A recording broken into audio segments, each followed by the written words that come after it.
Grabe ang mga abogado ni BP Inday Sara, bigatin. Lulupit, no? Mukhang baboy na dragon. Idagdag mo si Kimbo, Sir Buds, pinagre-resign niya si BP. Actually, kayo po ang takot. Ang Duterte natakot. Ang kalaban ng mga Duterte, drug lords, mga magnanakaw sa gobyerno, at higit sa lahat, mga oligarko. Kayo ba? Kayo bang mga congressman na nagmamarunong, may kinalaban na ba kayong oligarko o drug lord sa lugar nyo? Baka wala pa eh. Makapagsalita kayo ng ano. Okay lang kung matuloy ang impeachment trial. O, tama. Hindi matuloy ang impeachment, okay sa amin. Matuloy ang impeachment, okay din sa amin. Huwag niyong turuan. Yung kalaban nyo, kayo nga ang lumalaban eh.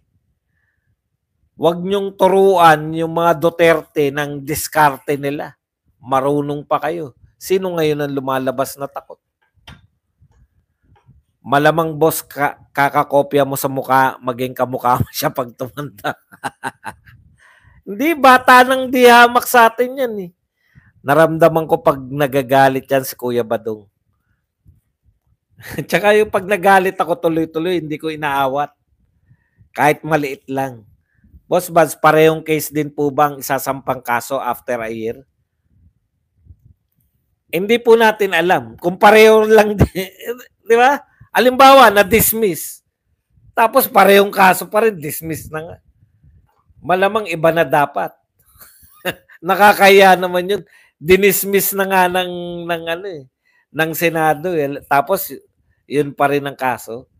Pag eto naman, pag ang kaso naman nila sinabi ng Supreme Court na may 1 year ban eh, bakit yung pinirmahan ninyo unconstitutional na yan.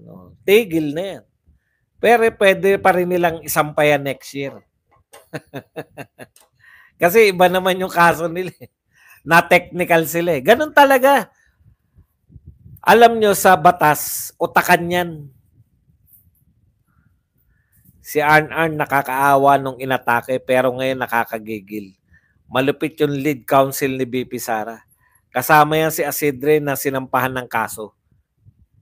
Sinampahan ba? Parang hindi naman yata siya kasama. Ang alam kong kasama si Dapide. Hindi po si Asidre, Dapide.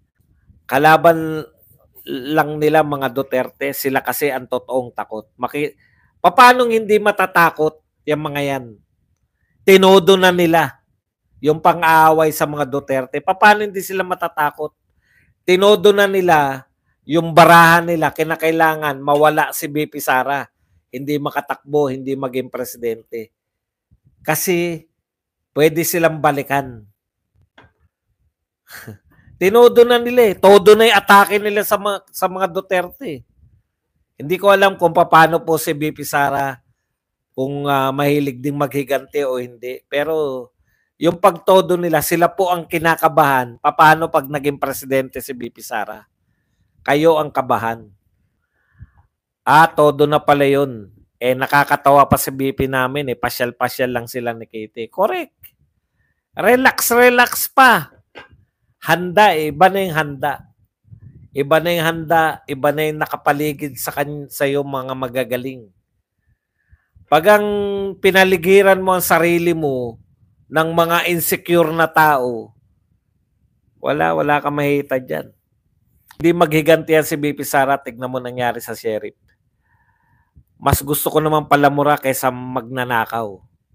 Masyado daw marami, taas yung pangalawa, kulang naman. But sila ang takot mawala ng kissing Congress. Correct. Takot sila. Yung 6 na taon na hindi sila nakapagnakaw eh. Gigil na gigil sila kay Tatay Digong. May alas nga si BP Sara na hakaw. Solid Duterte talaga ako. May budhi ba mga buhaya? Sir Buds, wala na atang gustong mag-people power kung sa akin lang para ma-abolish yung Congress at Senate. Revgov na lang ang solusyon. Alam nyo po, pwede tayong mag-isip ng mag-isip eh. Pero ano po yung katotohanan? Kasi ako po naroon ako sa katotohanan. Nagpunta ako na EDSA. Nagpunta ako diyan, 2 milyon yung rally ng iglesia. Hindi po, hindi na po papayag din yung mga nakaupo ngayon na basta-basta sila mga people power. Hindi na rin sila papayag. If matuloy ang impeachment trial, it is the best trial in the world. Correct. Best para sa atin kasi talagang mangangamote yung kalaban.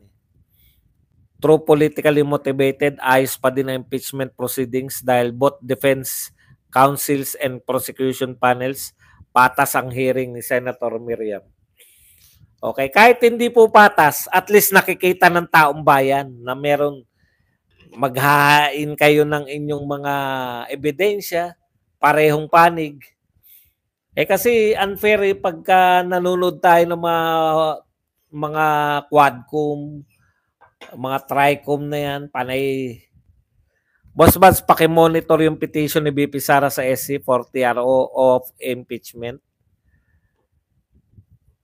Anong ibig mo sabihin pakimonitor? Naguguluhan po ako sa ano eh. Ano ibig mo sabihin pakimonitor ko? Wala po akong contact sa Supreme Court. Yung ba tanong mo? Sa impeachment ni CJ Corona, ayan. Si Dr. Mata, balita ko, chuy ni Senator Bongo. Sir, wala pong 2 million yung nag-rally na INC kasi yung kumpare ko sa INC ayaw kay Sara. Ano po connection nung ayaw ng kumpare mo kay Sara sa 2 milyon ng INC? Hindi ko makuha yung, kung ayaw ng kumpare mo, wala ng 2 milyon dahil ayaw ng kumpare mo. Hindi ko makuha yung connection.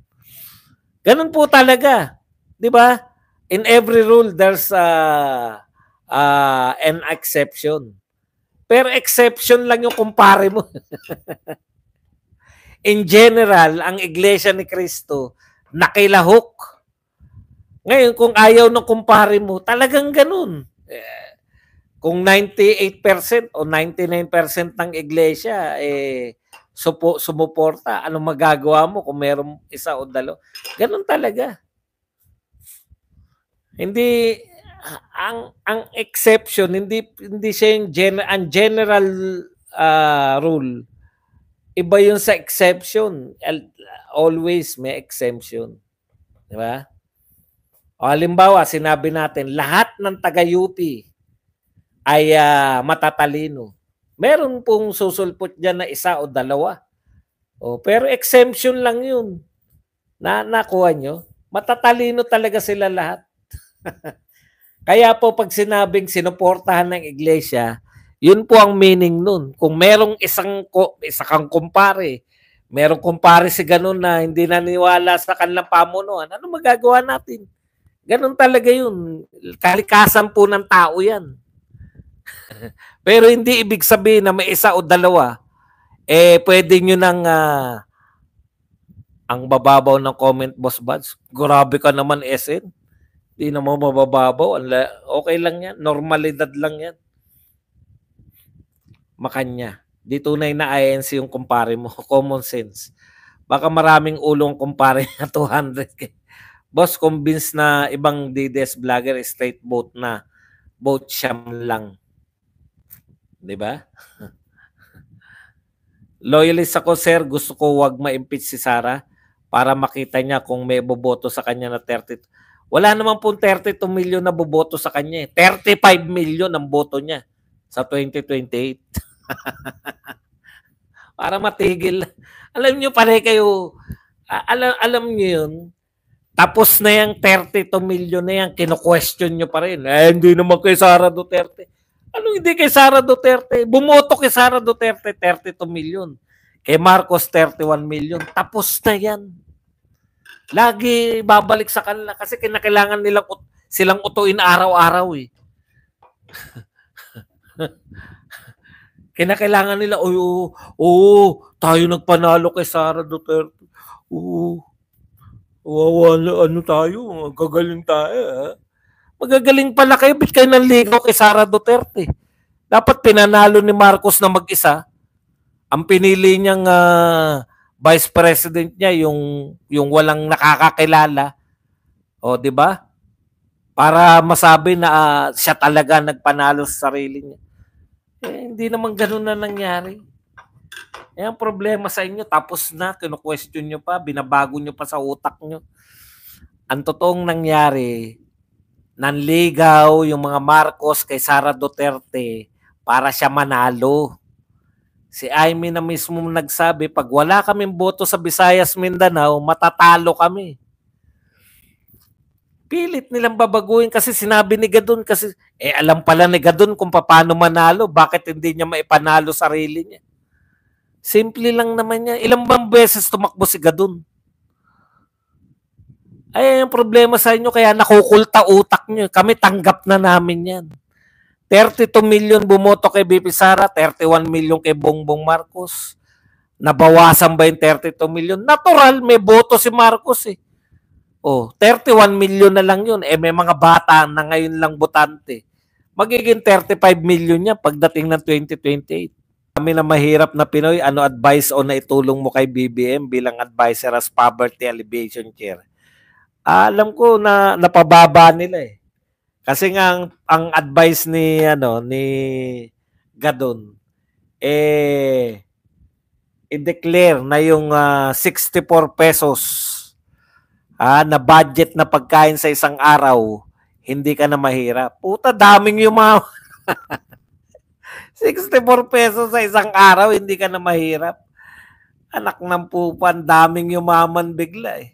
Ako, paano yan? Ako, 190 pesos ang kain ko isang araw. Isang kain. Paano yan? Milyonaryo ako.